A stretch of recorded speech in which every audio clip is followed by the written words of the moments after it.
Logré independencia financiera y patrimonial a una edad temprana, sin recibir ayuda familiar. Al quebrar mi hermano, considerado el preferido, mis padres me llevaron a juicio acusándome de haberle arrebatado su futuro. Me negué a llegar a un arreglo. En su lugar, usé el proceso para dejar claro hasta dónde podía llegar su favoritismo. El aviso me alcanzó en el porche de mi casa. Acababa de regresar de la ferretería. Llevaba una bolsa con tacos para pared y tornillos nuevos porque estaba reparando el dormitorio de invitados. El yeso todavía tenía marcas, algunas paredes esperaban pintura y varias habitaciones seguían a medio terminar. La casa estaba lejos de ser perfecta, pero era mía. La había comprado 6 meses atrás, con apenas 21 años, usando dinero que había ahorrado desde los 14. Cada centavo provenía de mi propio esfuerzo. Ethan Parker. Dejé la bolsa en el suelo cuando vi al hombre subir los escalones. Asentí cuando me preguntó si yo era el propietario. Me entregó un sobre grueso, de aspecto oficial, y dijo con total indiferencia: «Ya ha sido notificado». Luego se dio la vuelta y se marchó, como si no acabara de lanzar una bomba un martes por la tarde. Me quedé inmóvil, sosteniendo el sobre. Pesaba más por lo que representaba que por el papel. Lo abrí con cuidado, lentamente. En la portada leí los nombres que jamás pensé ver juntos en ese contexto. Linda Parker y Robert Parker contra Ethan Parker. Mis padres me estaban demandando. Leí la primera página. Luego la segunda. Volví a empezar desde el inicio porque estaba convencido de que había entendido mal. No podía ser real. Las acusaciones eran absurdas. Interferencia indebida con posibles ventajas económicas. Más abajo aparecían otros cargos: enriquecimiento injusto, fraude, incumplimiento de deberes familiares. Según el documento, yo estaba siendo demandado por haber tenido éxito mientras mi hermano mayor, Brandon Parker, no lo había logrado. El texto afirmaba que yo había manipulado deliberadamente la dinámica familiar para obtener ventajas injustas, que le había negado asesoría empresarial crucial a Brandon y que eso había provocado el fracaso de sus negocios. Aseguraban que había utilizado el nombre y la reputación de la familia para construir mi empresa mientras saboteaba los intentos idénticos de mi hermano. Incluso afirmaban que había recibido apoyo financiero secreto de familiares lejanos, dinero que supuestamente había presentado como ingresos obtenidos de forma independiente. El remate final era una exigencia de $250.000 en compensación, más la transferencia de mi casa a Brandon como restitución por oportunidades robadas. Me senté en los escalones del porche. Leí todo otra vez. En ese momento, mi teléfono empezó a sonar. «¿Mamá?», contesté. «¿Qué demonios es esto?». «No te atrevas a hablarme así», respondió Linda de inmediato. «No nos dejaste otra opción. Has sido egoísta y cruel con tu hermano». ¿Egoísta? Yo había trabajado en 3 empleos durante la universidad mientras ellos pagaban la escuela privada de Brandon. Escuché la voz de mi padre al fondo. «Déjame hablar con él». La llamada cambió de manos. «Ethan, esto va en serio. Puedes llegar a un acuerdo razonable o nos veremos en el tribunal». «¿Un acuerdo por qué?», pregunté. «¿Qué se supone que hice?». «Sabes perfectamente lo que hiciste», dijo Robert. «Construiste tu negocio usando las conexiones de la familia». «¿Qué conexiones?», repliqué. «Somos clase media. No hay contactos. No hay influencias. Saboteaste a tu hermano», insistió. «Cada vez que intentaba empezar algo, tú estabas ahí para arruinarlo». «Yo le ofrecí ayuda», respondí. «Le ofrecí enseñarle planificación básica. Él dijo que quería algo pequeño». Linda recuperó el teléfono. «Le robaste el futuro, Ethan. Esa casa debería ser suya. Ese negocio debería ser de él. Ha fracasado en 3 negocios distintos», contesté.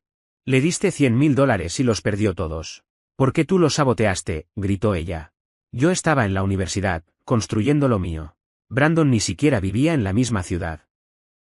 Entonces escuché la voz de Brandon, fuerte y quejumbrosa, desde el fondo. «Esa es mi casa.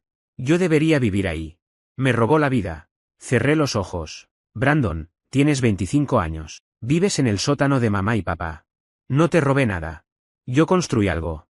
Con ayuda de la familia», gritó. «El abuelo te dio dinero. Admítelo». «El abuelo murió hace 6 años», respondí. «Y nos dejó exactamente lo mismo a los dos. $2.000. Mentiroso. ¿Tienes más? Seguro que lo escondiste». Me puse de pie. Se acabó esta conversación. «Escucharás a nuestro abogado», dijo mi madre. «Te llevaremos a juicio y ganaremos. Le debes a tu hermano. Tienes una deuda con esta familia». «No les debo nada», respondí. «Todo lo que tengo lo trabajé. Ustedes no me dieron nada». «Porque nunca lo necesitaste», dijo mi padre. «Siempre fuiste autosuficiente. Brandon necesitaba apoyo. Así que me castigan por no haber fracasado, dije. Estamos corrigiendo una injusticia, concluyó ella. Nos vemos en el tribunal. La llamada terminó. Me quedé sentado, mirando el teléfono, con una sensación extraña de calma. Luego llamé a mi mejor amigo, Jason. ¿Qué pasa? Contestó. Mis padres me están demandando por $250.000. Silencio. ¿Qué? Le conté todo, la demanda, las acusaciones, la exigencia de quedarse con mi casa. Eso es una locura, dijo. ¿Pueden hacer eso? Pueden presentar la demanda, respondí. Ganar es otra historia. Es por Brandon, ¿verdad? El niño dorado que ha fracasado en todo. Exactamente. Tus padres han perdido la cabeza, dijo Jason. Yo te vi construir todo desde cero. Dicen que lo saboté. Que usé conexiones familiares. Jason soltó una risa amarga. ¿Conexiones? Tu padre es gerente medio y tu madre trabaja en recursos humanos. ¿Qué conexiones? Voy a pelear, dije. No voy a darles ni un centavo. Bien, respondió. Esto no tiene sentido. Después de colgar, me quedé sentado recordando los últimos 7 años. A los 14 empecé a trabajar. No por gusto. Fue porque pedí $20 para el club de robótica y mi padre me dijo, el dinero no crece en los árboles. Si lo quieres, gánatelo. Esa misma semana, Brandon recibió $500 para un campamento de emprendimiento. Ese sábado comencé a cortar césped. $15 la hora. Al final del verano había ahorrado $800. Brandon gastó los suyos en videojuegos y comida rápida. A los 16, me compré una bicicleta usada por $80. Mis padres me la dieron como regalo de cumpleaños. Me sentí agradecido. Al menos se habían acordado. 2 meses después, cuando Brandon cumplió 16, le compraron un Ford Mustang nuevo de $35.000. Necesita transporte confiable para sus prácticas, me explicó mi padre cuando pregunté. Nunca tuvo ninguna práctica. Usó el auto para fiestas y lo destrozó al 3er año. Le compraron otro. Yo me movía en bicicleta hasta los 18, cuando compré mi propio auto, un Honda Civic de 15 años, por $3.000, pagados con dinero que gané dando tutorías y reparando computadoras. La universidad fue peor. Brandon ingresó a una escuela privada de negocios con matrícula anual de $75.000. Organizaron una fiesta para 100 personas y gastaron $3.000 celebrando que había entrado a una institución a la que apenas calificó. Yo obtuve una beca académica completa en la universidad estatal. 4 años cubiertos, seguro incluido. Lo comenté en la cena. Qué bien, dijo mi padre. Siempre has sido autosuficiente. Eso fue todo. No hubo fiesta. No hubo celebración. El mensaje de mi madre llegó al día siguiente, como si nada extraordinario estuviera ocurriendo. Felicitaciones, cariño. Ese mismo tono que siempre usaba cuando hablaba de mi hermano. Brandon Parker había tenido una gran fiesta de graduación al terminar la escuela secundaria. Un evento impecable, regalos, sobres con dinero, discursos sobre su futuro brillante y las oportunidades que lo esperaban. Todos celebraban. Cuando llegó mi turno, la historia fue distinta. Yo me gradué de la universidad después de 4 años de esfuerzo constante. Recibí una tarjeta, con $50 dentro. Nada más. Durante toda la carrera trabajé sin descanso. Tenía 3 empleos de medio tiempo, soporte informático en el campus, tutorías académicas y trabajos de diseño web como freelance. Mi beca cubría la matrícula, pero todo lo demás dependía de mí, alquiler, comida, libros. No hubo ayudas extra ni celebraciones. Mientras tanto, Brandon terminó sus estudios con un promedio alto, ahorros cercanos a los $15.000 y ninguna deuda. Mis padres explicaban que la universidad promedio costaba cientos de miles y que ellos habían garantizado préstamos estudiantiles enormes para que él pudiera asistir sin preocupaciones. Cuando volvió a casa sin ofertas laborales, mi madre lo justificó diciendo que el mercado laboral es muy difícil para los recién graduados. Para ese momento, yo ya estaba trabajando y construyendo algo propio. En mis 20s inicié mi primer negocio. Empecé en el comercio electrónico, accesorios tecnológicos, fundas para teléfonos, cables de carga, soportes para portátiles. Pasé 6 meses investigando proveedores, estudiando el mercado y aprendiendo logística. Arranqué con $2.000 de mis propios ahorros. El primer año facturé $45.000, con una ganancia real de $12.000. Reinvertí cada centavo. Trabajaba jornadas interminables, empleo durante el día y negocio por la noche. Para entonces, Brandon tenía 24 años y ya iba por su segundo fracaso empresarial. El primero fue un food truck. Mis padres le entregaron $45.000 para empezar. Compró un camión llamativo, con un diseño costoso y un logotipo elegante. Contrató personal y apuntó a un concepto gourmet. Nunca investigó permisos, normativas sanitarias ni ubicaciones estratégicas. Eligió mal el lugar, puso precios elevados y quebró en 3 meses. El camión fue incautado. Las regulaciones municipales destruyeron su sueño, dijo mi madre. Nadie se preguntó por qué yo nunca tuve problemas con regulaciones similares. Después vino el turno de las criptomonedas. Otros $30.000 entregados por mis padres. Brandon decía que había aprendido todo viendo vídeos en internet. Compró mal, entró tarde, vendió en pánico y perdió todo en 6 semanas. El mercado está manipulado, explicó mi padre. Tampoco ahí se preguntaron por qué otras personas sí lograban resultados. El tercer intento fue una consultora. $25.000 más. Brandon alquiló una oficina en el centro por $3.000 mensuales, gastó $8.000 en marca, sitio web, tarjetas, sin experiencia ni plan de negocios. Se autodenominó estratega empresarial disruptivo. Cerró en 4 meses, cuando el dinero se acabó. Las empresas tradicionales temen a los innovadores, justificó mi madre. Mientras tanto, yo cumplía 21 años. Mi negocio alcanzó $180.000 en ingresos anuales, con $65.000 de ganancia. Renuncié a mi empleo para dedicarme de lleno. Compré una casa para renovar por $140.000. Di el 20% de anticipo con ahorros propios y pasé 4 meses remodelándola yo mismo, guiado por tutoriales y jornadas de 12 horas de trabajo físico. Me mudé 3 semanas antes de que mis padres fueran a verla. La recorrieron una sola vez. Debe ser genial tener suerte con el momento, dijo mi padre, mirando alrededor. No hubo un felicitaciones. Ni un estamos orgullosos. Solo suerte. Esa fue su explicación. Y entonces llegó la demanda. Mis padres me acusaban de haberle robado el futuro a mi hermano. Me senté en el porche hasta que cayó el sol. Luego entré, abrí el portátil y busqué abogados. Encontré un estudio llamado Collins y Associates, especializado en defender casos contra demandas frívolas. Las reseñas eran claras, no solo ganaban, hacían que la otra parte se arrepintiera de haber iniciado el proceso. Llamé y dejé un mensaje. Mis padres me están demandando por ser más exitoso que mi hermano. Quiero defenderme y que enfrenten las consecuencias. A la mañana siguiente, a las 8 en punto, sonó mi teléfono. Ethan Parker, habla Andrew Collins. Recibí tu mensaje. Cuéntame todo. Le expliqué la dinámica familiar, el favoritismo constante, los más de $300.000 que habían entregado a Brandon y el hecho de que yo jamás había recibido ayuda. La demanda alegaba que yo había obtenido ventajas indebidas y había arruinado sus oportunidades. Andrew escuchó sin interrumpir. Cuando terminé, fue directo. Esta es una de las demandas más absurdas que he visto en 20 años. No pueden ganar. No tiene base legal. Pero dime algo, Ethan, ¿quieres simplemente ganar o quieres enviar un mensaje? Habló de contrademandas, abuso del proceso, mala fe, daño emocional intencional, recuperación de honorarios legales. Convertir el caso en algo tan costoso que jamás intentaran algo similar otra vez. Tardé 3 segundos en decidir. Hagámoslo. Me pidió documentación, declaraciones de impuestos, registros bancarios, historial laboral, documentos de la empresa. Yo tenía todo. 7 años de impuestos, contratos, registros contables. Perfecto, dijo. Alegan fraude. Vamos a demostrar que ellos engañaron al tribunal al presentar esta basura. El juicio sería en unos 6 meses. El proceso de descubrimiento sería clave. Declaraciones bajo juramento. Preguntas directas sobre cómo, exactamente, yo había aprovechado oportunidades que nunca me ofrecieron. Por primera vez desde que fui notificado, sonreí. ¿Cuándo empezamos? Ya empezamos. Mañana presentamos la respuesta. Y recuerda algo, Ethan, ellos creen que sigues siendo el niño que no se defendía. Muéstrales en quién te convertiste. Ese día revisé cada mensaje donde elogiaban la visión de Brandon pese a sus fracasos. Cada publicación celebrando sus proyectos fallidos. Cada cena familiar donde ignoraron mis logros. A medianoche tenía un documento de 47 páginas con una cronología completa.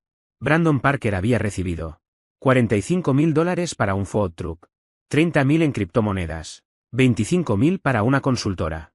Préstamos universitarios garantizados por más de 200.000. Más de $300.000 en total. Ethan Parker no había recibido ni un centavo. La situación actual de Brandon Parker era clara y fácil de resumir, una deuda acumulada de $180.000, 3 negocios fallidos a sus espaldas y una realidad que no podía ocultarse por más tiempo. Seguía viviendo en el sótano de la casa de mis padres, dependiendo de ellos para casi todo. No había estabilidad, no había avances, solo excusas repetidas. Mi situación, en cambio, era completamente distinta. Ethan Parker tenía un patrimonio neto cercano a los $95.000, era propietario de su propia empresa, dueño de su casa y no arrastraba ni un solo dólar de deuda. Dos caminos opuestos, dos resultados muy diferentes. El documento que preparé llevaba un título simple pero directo: materia, pruebas, cómo destruir la demanda de tus propios padres. Lo envié a Andrew Collins, mi abogado. Después apagué el teléfono, me recosté y dormí mejor de lo que había dormido en semanas. Por primera vez en mi vida, no estaba guardando silencio ni intentando mantener la paz a cualquier precio. Ellos querían una guerra. Y estaban a punto de descubrir de qué era capaz cuando dejaba de comportarme como el hijo obediente. 2 semanas después de contratar a Collins, llegó oficialmente la demanda. Estaba en mi escritorio, concentrado en pedidos de trabajo, cuando el teléfono sonó. Era él. Les notificaron hace 1 hora, me dijo. Tu madre llamó a mi oficina gritando. No hizo falta que preguntara demasiado. ¿Dijo que soy un hijo desagradecido? ¿Que somos monstruos? ¿Amenazó con llamar al colegio de abogados?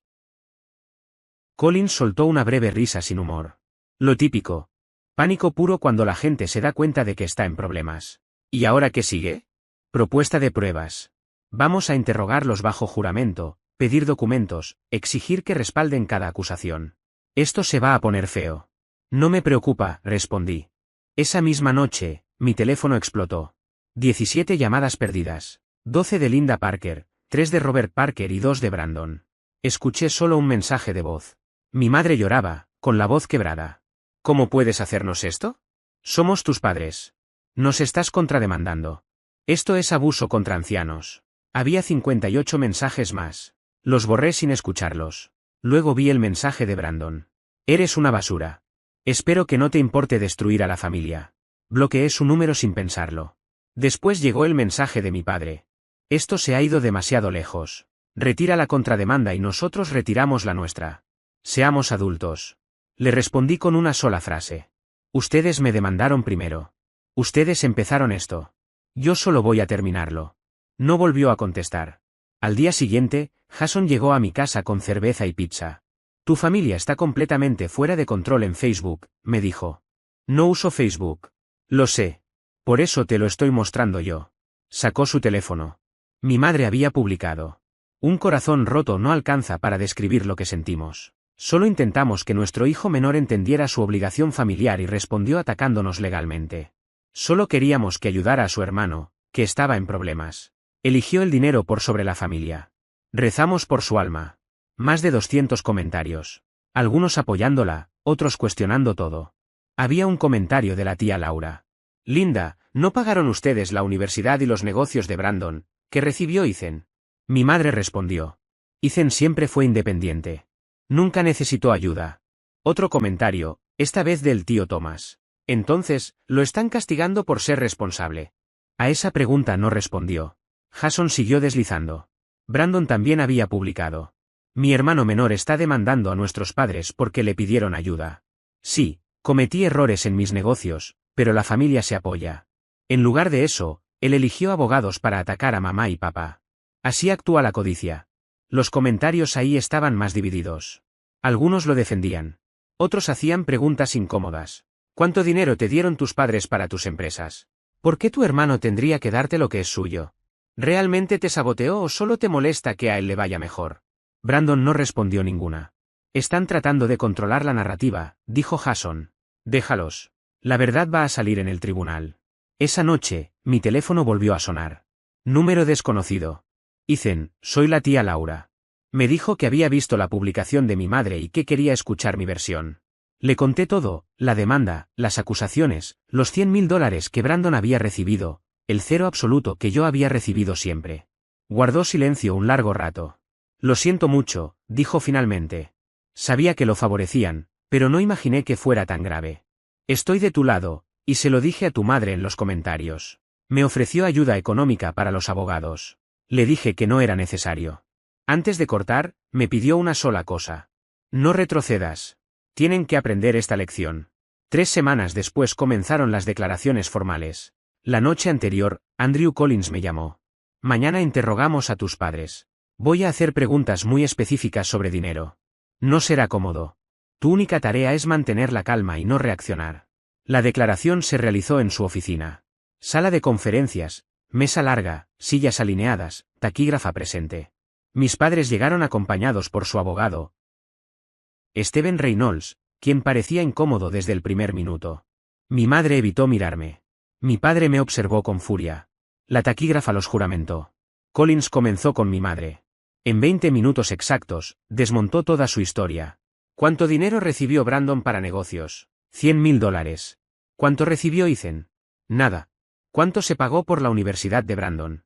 Aproximadamente $220.000. ¿Y por Ethan? Nada. ¿Ethan realizó alguna acción concreta para sabotear a Brandon? Se negó a ayudar, respondió mi madre. ¿Existe alguna obligación legal de que Ethan provea asesoría gratuita? La familia debe ayudarse. ¿Brandon ayudó alguna vez a Ethan? Silencio. Señora Parker, ¿Brandon ofreció ayuda alguna vez a Ethan? No lo sé. Entonces no lo sabe, pero asegura que Ethan lo saboteó. ¿En qué se basa? Brandon nos lo dijo. O sea que no tiene pruebas directas. Solo su palabra. Es nuestro hijo. ¿Por qué mentiría? Collins entonces sacó estados de cuenta, recibos y registros de transferencias. Detalló cada dólar que Brandon había recibido y dejó constancia oficial de que yo no había recibido absolutamente nada. Al final, mi madre estaba llorando. Mi padre, rojo de furia. Y por primera vez, la verdad estaba escrita, registrada y fuera de su control. Desde el primer momento quedó claro que Steven Reynolds, el abogado de mis padres, prefería estar en cualquier otro lugar. Su lenguaje corporal lo decía todo, evitaba el contacto visual, respondía lo justo y parecía ansioso por terminar. Eso es todo lo que necesito, dijo Andrew Collins, cerrando su libreta con calma. La declaración de mi padre, Robert Parker, fue incluso más breve. Las preguntas se repitieron, las respuestas también. Más irritación, más tensión, pero ningún hecho nuevo. Todo se reducía a lo mismo.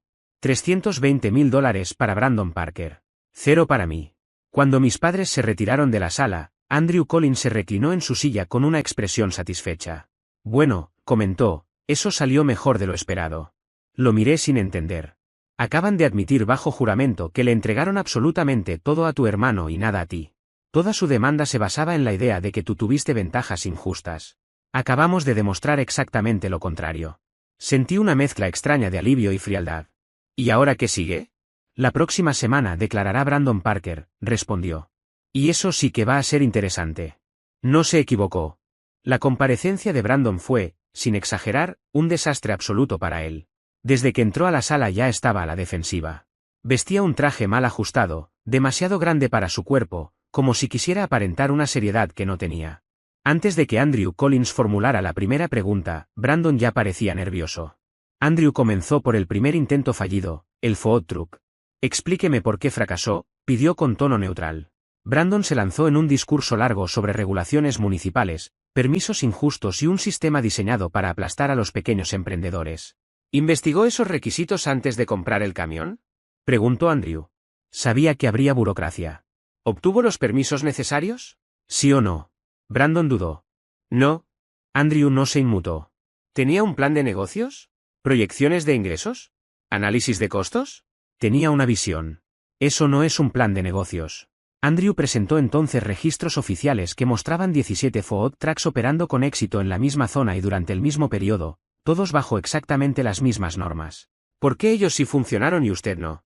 El rostro de Brandon se tensó. Seguramente tenían más dinero. Usted contó con $45.000 de capital inicial, más que la mayoría, replicó Andrew. Intente de nuevo. No lo sé, tal vez tuvieron suerte.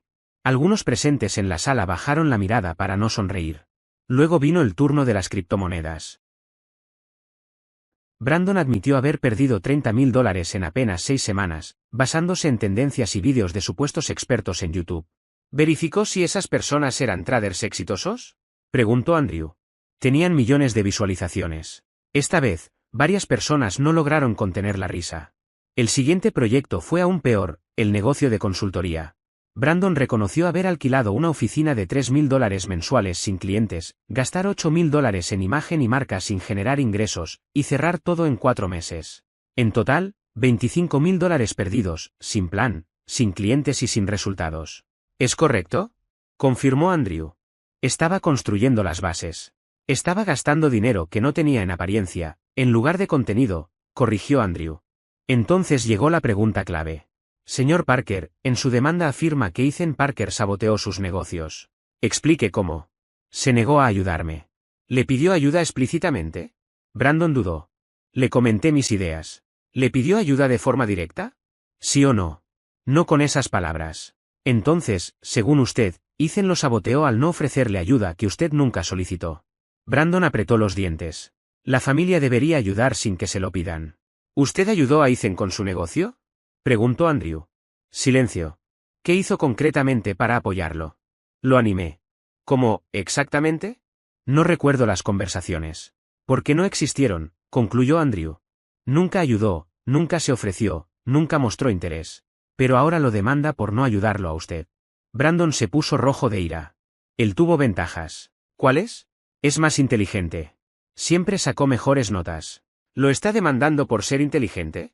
No, lo tuvo más fácil. Ethan trabajó 3 empleos mientras estudiaba. Usted salía de fiesta. Él creó su empresa comiendo fideos instantáneos. Usted gastó $100,000 para fracasar. ¿Qué parte fue más fácil? Brandon se levantó bruscamente. Esto es absurdo. Steven Reynolds habló por primera vez en toda la audiencia. Siéntese. Brandon obedeció, respirando con dificultad. Andrew cerró su carpeta. Una última pregunta. En su demanda afirma que la casa de Ethan debería ser suya. ¿Por qué cree tener derecho a una propiedad que no compró, no pagó y no construyó? Brandon me miró con un odio puro. Porque debería haber sido mía. Esa es la vida que él está viviendo. ¿Por qué debería haber sido suya? Porque soy el mayor. Yo debía tener éxito. Todo lo que él tiene debería ser mío. Andrew sonrió levemente. Gracias. Eso era todo lo que necesitaba.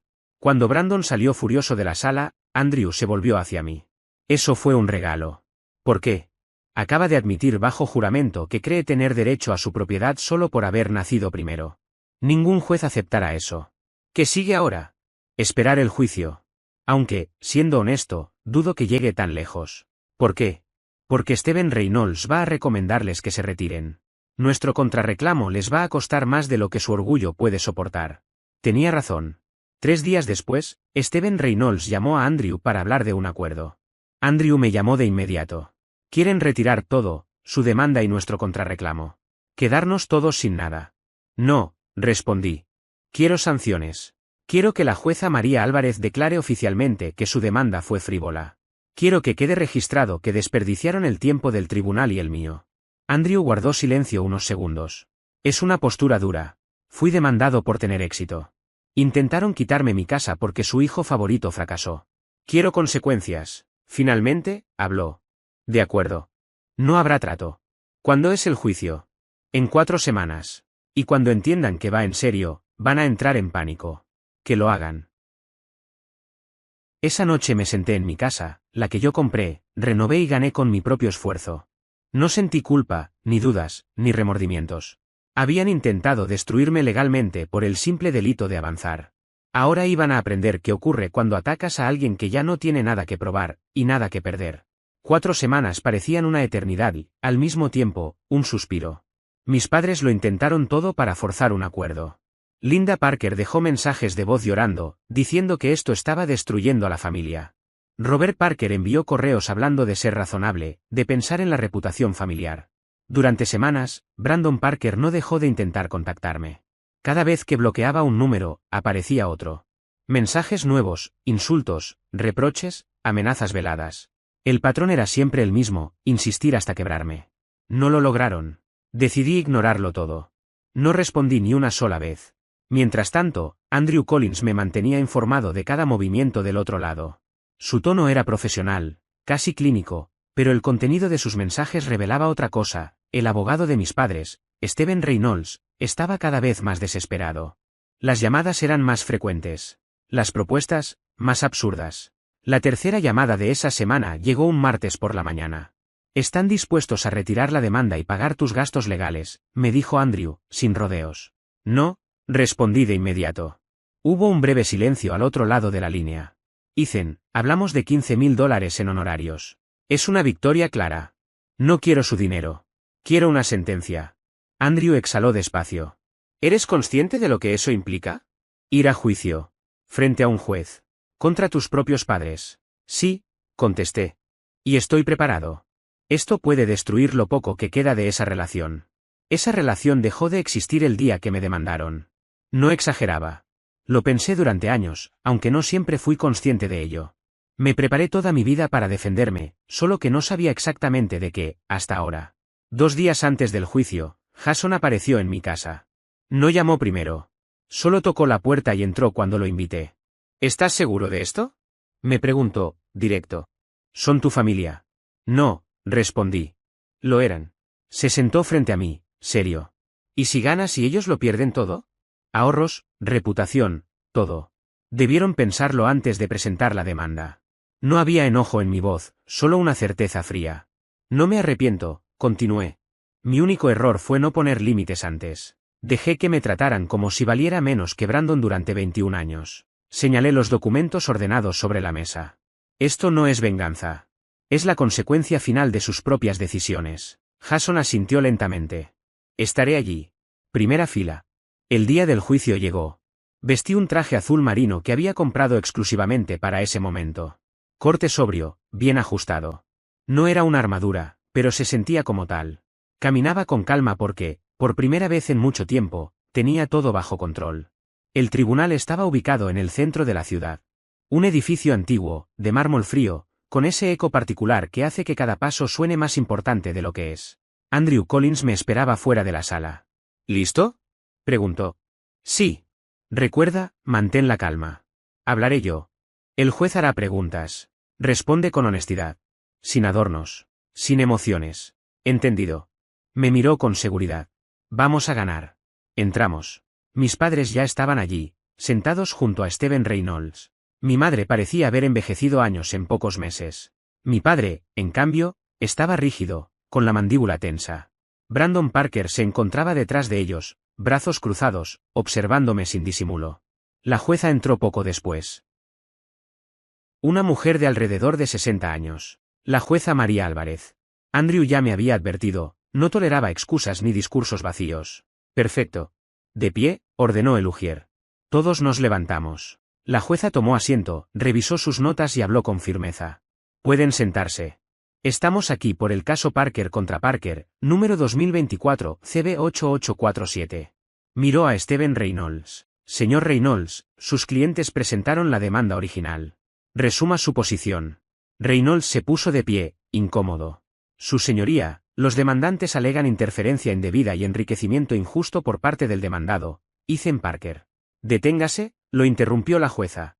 He revisado las declaraciones. El silencio fue absoluto. Según consta, los demandantes entregaron más de $300.000 a su hijo mayor, Brandon Parker. Al demandado no le entregaron nada. Ahora lo demandan por haber tenido éxito. ¿Es correcto? Reynolds se movió en su sitio. Su señoría, la situación es más compleja. Ah, sí. Replicó la jueza. Porque los documentos son bastante claros. $320.000 para Brandon. 0 para Ethan. 3 negocios fallidos por parte de Brandon. Éxito sostenido por parte de Ethan. Y ahora pretenden que Ethan les entregue $250.000. ¿Dónde está la complejidad? Reynolds tragó saliva. El testimonio del señor Brandon. ¿El testimonio donde afirma que tiene derecho a los bienes de su hermano porque él ganó más? Reynolds bajó la mirada. Las familias tienen obligaciones, murmuró. Las cortes hacen cumplir contratos, no sentimientos, respondió la jueza. ¿Existe algún contrato que obligue a Ethan a compensar a su hermano? Silencio. ¿Pruebas de sabotaje? ¿Algún documento? ¿Algún hecho verificable? Nada. Eso pensé. Se giró hacia Andrew. Señor Collins, imagino que tiene una moción. Andrew se levantó. Sí, su señoría. Solicitamos el sobreseimiento con perjuicio y fallo favorable en nuestra contrademanda por abuso del proceso judicial. Explíquese. Esta demanda fue presentada de mala fe. No existe evidencia que respalde las acusaciones. Los propios documentos prueban que los demandantes favorecieron sistemáticamente a Brandon y excluyeron por completo a Ethan. Utilizaron el sistema judicial para castigarlo por haber tenido éxito. Es un abuso claro y textbook del proceso. La jueza observó directamente a mis padres. Señor y señora Parker, ¿entienden lo que ocurre aquí? Mi madre se levantó nerviosa. Su señoría, solo queríamos hablar. No le pregunté lo que quería, la interrumpió. Le diré lo que hizo. Demandó a su hijo porque le avergüenza haber gastado más de $300.000 en el otro, quien fracasó, mientras este tuvo éxito sin su ayuda. Eso es inaceptable. Mi padre intentó hablar. Ella alzó la mano. He leído cada documento. Este caso jamás debió presentarse. Señor Reynolds, usted debió advertirlo. Lo hice, su señoría, murmuró él. Claramente no con suficiente énfasis. Tecleó unos segundos en su computadora. Se concede la moción de sobreseimiento con perjuicio. Se falla a favor del demandado en la contrademanda. Los demandantes deberán pagar los honorarios legales. Miró a Andrew. ¿Monto? $18.400, su señoría. Así se ordena. Mi madre contuvo un grito. Mi padre se llevó las manos al rostro. Además, continuó la jueza, impongo una sanción adicional de $5.000 por demanda frívola, pagaderos al tribunal. Pausa. Este fallo será inscrito en el registro público con anotación de demanda presentada de mala fe. Cualquier intento futuro de litigar estas mismas reclamaciones conllevará sanciones adicionales. Golpeó el mazo. Caso cerrado. Y por primera vez en 21 años, el peso dejó de estar sobre mis hombros. La jueza observó directamente a mis padres antes de hablar, con un tono firme pero contenido. Señor y señora Parker, entiendo que se sientan decepcionados porque la vida de sus hijos no resultó como ustedes esperaban, dijo. Sin embargo, esa decepción no es responsabilidad de Ethan. Hizo una breve pausa, como si quisiera asegurarse de que cada palabra quedara clara. Ustedes tomaron decisiones sobre cómo distribuir sus recursos. Brandon tomó decisiones sobre cómo utilizarlos. Ethan eligió un camino distinto y tuvo éxito. Eso no es un delito. No es interferencia ni sabotaje. Es simplemente la vida. Mi madre intentó intervenir. Pero su señoría, y yo. No he terminado, la interrumpió la jueza, sin elevar la voz. Luego continuó. Llegaron a este tribunal solicitando casi $250,000 por una vivienda que su hijo consiguió por mérito propio. En lugar de eso, se retiran con una sentencia en su contra por $23,000 y con un registro público que deja constancia de que demandaron a su propio hijo por haber sido exitoso. Espero sinceramente que haya valido la pena. Golpeó el mazo con decisión. Se levanta la sesión. Durante unos segundos, la sala quedó en completo silencio. Entonces Brandon estalló. «Esto es una locura», gritó. «Él me saboteó. Todo el mundo lo sabe». La jueza lo miró con frialdad. «Señor Parker, le sugiero que abandone la sala inmediatamente antes de que lo declare en desacato». Brandon salió furioso. Mis padres permanecieron de pie, inmóviles, como si no terminaran de comprender lo que acababa de suceder. Yo me levanté con calma, acomodé mi chaqueta y salí sin mirar atrás. En el pasillo, Andrew Collins me estrechó la mano. «Felicitaciones», me dijo. Fue una resolución clara y contundente. «¿Qué sucede ahora?», pregunté. «Tienen 30 días para pagar la sentencia. Si no lo hacen, iniciaremos el proceso de cobro, embargos, retenciones de salario, todo lo que corresponda. Lo más probable es que paguen. La alternativa es mucho peor». Luego añadió, con un tono más serio. «Ethan, debes entender que esto va a terminar de romper tu relación con ellos». «Esa relación ya estaba rota», respondí. «Esto solo la hizo oficial». Jason me esperaba más adelante en el pasillo. A través de la puerta todavía se oía movimiento en la sala. «Los dejó sin palabras», comentó. «Sí», dije. «Así fue». «¿Cómo te sientes?». Lo pensé un momento antes de responder. «Libre». Esa misma noche comenzaron las consecuencias. Brandon publicó en redes sociales un mensaje lleno de rabia, diciendo que el sistema judicial era una farsa, que yo había gastado miles en abogados para destruir a la familia y que una jueza corrupta me había favorecido por tener dinero. Decía que eso demostraba en qué se había convertido el país, que la familia ya no valía nada y que el dinero lo era todo. Los comentarios no tardaron en aparecer, y no fueron amables. Algunos le recordaban que ellos habían iniciado la demanda. Otros le decían que la jueza simplemente no había fallado a su favor. Más de uno le sugirió que buscara trabajo en lugar de culpar a su hermano. Brandon eliminó la publicación menos de una hora después. Mi madre escribió algo distinto, más calculado, que habían perdido el juicio, no porque estuvieran equivocados, sino porque el sistema favorecía a los ricos. Que habían intentado inculcar valores familiares y que, en cambio, el éxito había corrompido a su hijo. Terminó diciendo que rezaba por mi alma.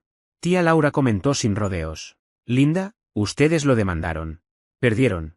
Tal vez sea momento de reflexionar en lugar de hacerse las víctimas». Tío Thomas agregó.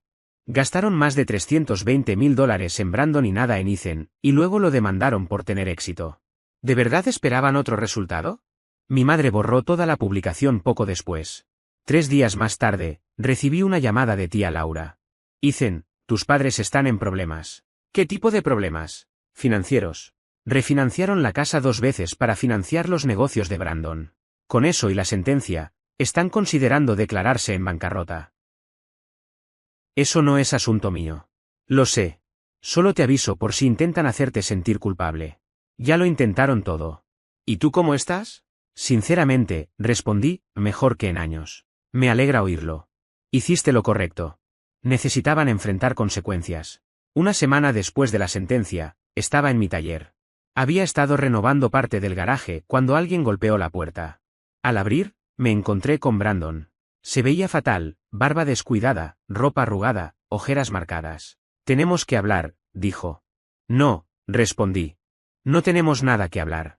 Solo 5 minutos, por favor. Contra mi mejor juicio, lo dejé pasar. ¿Qué quieres, Brandon?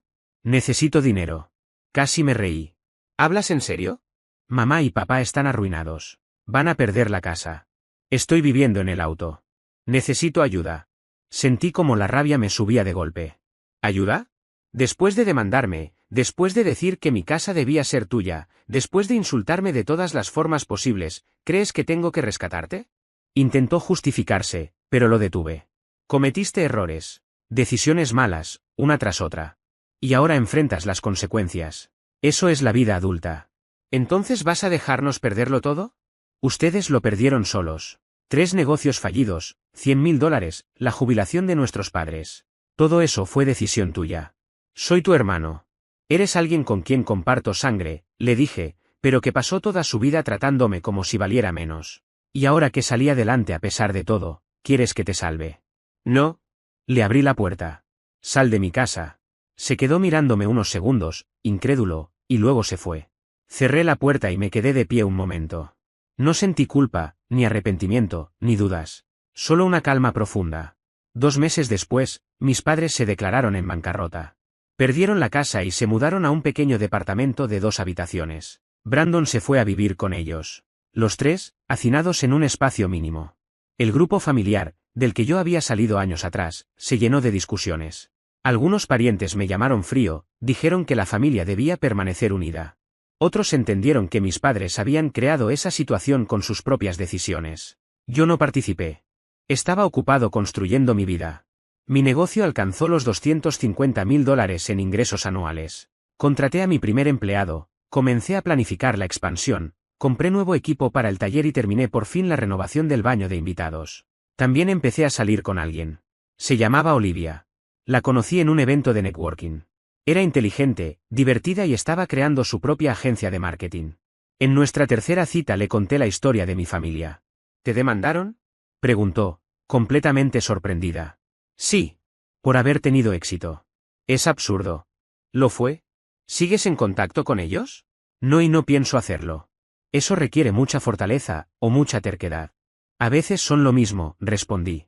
6 meses después del juicio, recibí una carta de mi padre. Estuve a punto de tirarla sin abrirla, pero finalmente lo hice. En ella decía que no esperaba respuesta, que no sabía si siquiera la leería, pero que necesitaba escribirla. Reconocía que él y mi madre se habían equivocado en todo, en el trato desigual entre Brandon y yo, en la demanda, en creer que podían obligarme a corregir sus errores. Admitía que durante años me dijeron que no necesitaba ayuda porque era autosuficiente, cuando en realidad estaban demasiado cansados para apoyar a ambos y Brandon exigía más atención. Decía que eso había sido su fracaso, no el mío. Que yo había construido algo increíble solo, y que en lugar de sentirse orgullosos, me guardaron resentimiento porque mi éxito les recordaba sus errores con mi hermano. Terminaba diciendo que lo sentía. Que mi madre también. Que sabía que era tarde y que no esperaba perdón, solo que supiera que, al final, entendían que yo había tenido razón. Leí la carta 2 veces. Luego la guardé en un cajón. No respondí. Tal vez algún día lo haría. Tal vez algún día estaría listo para esa conversación. No hoy. Hoy tenía un negocio que dirigir, una vida que consolidar y un futuro que, por primera vez, era completamente mío. Y eso bastaba. 2 años después, estaba sentado en una cafetería revisando los informes trimestrales cuando vi entrar a Brandon Parker. Yo lo reconocí antes de que él reparara en mí. Estaba distinto, más delgado, visiblemente cansado, con un uniforme de tienda aún con la etiqueta puesta, el cabello corto y práctico. Nada quedaba del estilo cuidado al que antes dedicaba horas frente al espejo. Pidió un café, Se giró, y se quedó paralizado al verme. Durante unos segundos, ninguno de los dos se movió. Luego se acercó despacio, como si temiera que yo pudiera arrepentirme en cualquier momento. Ethan, ¿puedo sentarme un momento? Preguntó con cautela. Señalé la silla frente a mí. Se sentó con cuidado, rígido, como si esperara que cambiara de opinión. No estoy aquí por dinero, dijo de inmediato. Te vi y pensé que ya era hora de decir lo que debía haber dicho hace 2 años. Guardé silencio y lo dejé continuar. Lo siento. Por todo. La demanda, el juicio, todo. Yo arruiné mi propia vida, Ethan. Tú no. Su voz no sonaba ensayada. Lo que tenía delante no era el mismo Brandon que gritaba que mi casa le pertenecía. Parecía alguien roto, distinto. Llevo 18 meses en terapia, continuó. Terapia de verdad. De la que te obliga a enfrentarte a tus errores en lugar de culpar a otros. ¿Y qué hice mal? Todo. Pasé 25 años creyendo que el mundo me debía el éxito solo por ser el hijo mayor y porque mamá y papá siempre creyeron en mí. Nunca quise trabajar. Solo quería resultados sin esfuerzo. Miró su café durante unos segundos. La demanda fue el punto más bajo. Llegué a convencerme de que tú me habías robado la vida. Así de fuera de la realidad estaba. Pero tocar fondo, perderlo todo, vivir en mi coche y terminar trabajando en ventas minoristas a los 27, ya no me permitió seguir engañándome. ¿Dónde estás ahora? Pregunté finalmente. Soy subgerente de tienda. Le devuelvo a mamá y papá $50 al mes. Estoy tomando clases nocturnas de fundamentos reales de negocios. Va a llevar años, pero esta vez lo estoy haciendo bien. Estudiándolo de verdad. No era manipulación. Era alguien devastado que estaba intentando reconstruirse desde cero. Aprecio la disculpa, le dije, pero no sé si pueda volver a tenerte en mi vida. Asintió sin discutir. Quizá algún día. No ahora. Eso es justo. Se levantó y me extendió la mano. Se la estreché. Cuídate, Ethan. Tú también. Después de que se fue, me quedé un rato procesando todo. Entonces mi teléfono vibró. Un mensaje de Olivia, mi pareja desde hacía 1 año y medio. ¿Seguimos con la cena de esta noche? Sí. 7 en punto. Te amo. Yo también te amo. Esa noche, durante la cena, le conté a Olivia lo ocurrido. ¿Cómo te sientes? Me preguntó. Sinceramente, no lo sé. Pareció genuino. ¿Crees que algún día se reconciliarán? Tal vez. Cuando demuestre que es real y no solo cuando necesita algo. Cuando pase suficiente tiempo y esté seguro de que es sano. Hay una diferencia entre guardar rencor y tener límites. 6 meses después, mi empresa alcanzó los $500,000 en ingresos. Contraté a 2 empleados más y me mudé a una oficina adecuada. Olivia se fue a vivir conmigo. Todo ocurrió de forma gradual, natural, como si nuestras vidas se hubieran ido encajando sin esfuerzo. Un sábado recibí una llamada de mi padre, Robert Parker. Nuestro contacto había sido mínimo, mensajes ocasionales que yo leía, pero rara vez respondía. Brandon fue ascendido, me dijo. De verdad está yendo bien. Este mes devolvió $1,000 más. Hizo una pausa. Ethan, no espero nada de ti. Solo quería que supieras que tu madre y yo estamos orgullosos de ti. Debimos decirlo hace 20 años. Se me formó un nudo en la garganta. Gracias, papá. Sé que llega tarde, pero quería que lo escucharas. 1 año después de aquel encuentro en la cafetería, recibí una carta de mi padre. Dentro había un cheque de caja por $18,400, exactamente el monto del fallo judicial. Brandon quería que te enviara esto. Tardó 2 años, pero pagó todo el proceso. Quiere que sepas que va en serio y que asume su responsabilidad. Sin expectativas. Me quedé mirando el cheque largo rato. Luego llamé a Brandon. Soy Ethan. Recibí el cheque. Quería arreglarlo, dijo en voz baja. 2 años ahorrando, pero lo logré. No tenías que hacerlo. El juicio fue contra mamá y papá. Lo sé. Pero fue mi demanda, mi decisión. Tenía que asumirlo. Por favor, cámbialo. Necesito saber que al menos hice esto bien. Lo cambié. No para mí. Doné el dinero a un fondo de becas para jóvenes de bajos recursos que buscan estudiar carreras de negocios. Chicos que, como yo en su momento, trabajan varios empleos para poder estudiar. Le escribí, cheque cobrado. Donado a un fondo de becas. Todo está bien. Su respuesta fue simple, es perfecto. Gracias. Esa noche, Olivia me encontró en el taller. ¿Lo donaste? Sí. Nunca necesité su dinero. Ese era el punto. Me besó. Te amo. Lo sé. ¿Vas a volver a hablar con ellos? Cuando esté listo. Cuando no sienta que estoy cediendo mis límites. Entonces elegiré extenderles gracia, no por necesidad, sino por decisión. Un año después, le propuse matrimonio a Olivia. Fue algo sencillo, solo nosotros, en la casa que yo mismo había renovado. Dijo que sí.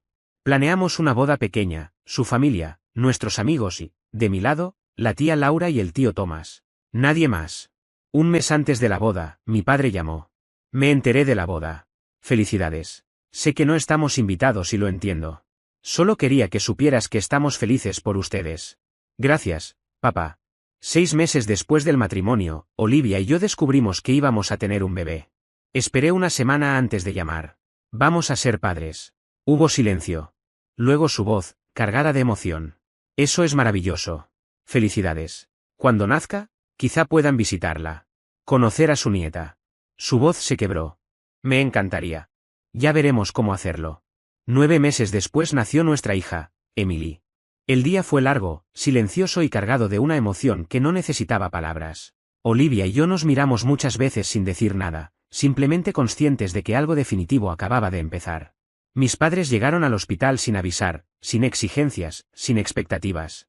Se mantuvieron al margen, respetuosos, como visitantes que entendían que aquel momento no les pertenecía. Brandon apareció más tarde, solo, con un pequeño libro ilustrado entre las manos. No intentó acaparar atención ni forzar cercanía. Se limitó a felicitarme y a mirar a Emily con una mezcla de asombro y cautela, como si no quisiera romper nada. No hubo abrazos dramáticos ni promesas grandilocuentes.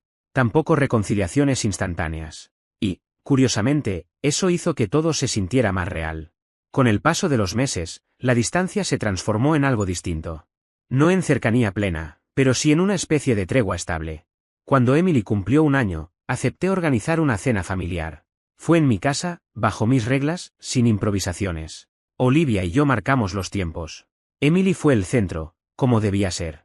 La conversación fue medida, a ratos incómoda, a ratos sincera. Nadie intentó reescribir el pasado. Nadie exigió perdón ni lo ofreció como moneda de cambio. Cuando terminó la noche y se fueron, la casa volvió a quedar en silencio. ¿Te arrepientes?, me preguntó Olivia mientras lavábamos los platos. No, respondí. Era necesario. Pero no más que esto. No volvimos a reunirnos de inmediato. Pasaron semanas. Luego meses. El contacto fue puntual, sin presión. Y así entendí algo que antes no había sabido poner en palabras: no todo vínculo necesita cerrarse con una gran escena. Algunos simplemente se redefinen. Esa misma noche, me quedé un largo rato observando a Emily dormir. Pensé en todo lo que había ocurrido: el juicio, el enfrentamiento, los años de distancia, la rabia, el silencio. Y comprendí que nada de eso definía quién era ahora. La verdadera victoria no fue que ellos cambiaran. Fue haber construido una vida donde ya no necesitaba demostrar nada, ni ganar discusiones pasadas, ni recibir disculpas para avanzar. Mi hija crecería en un hogar donde no tendría que competir por atención, donde no cargaría expectativas ajenas ni heredaría viejos conflictos.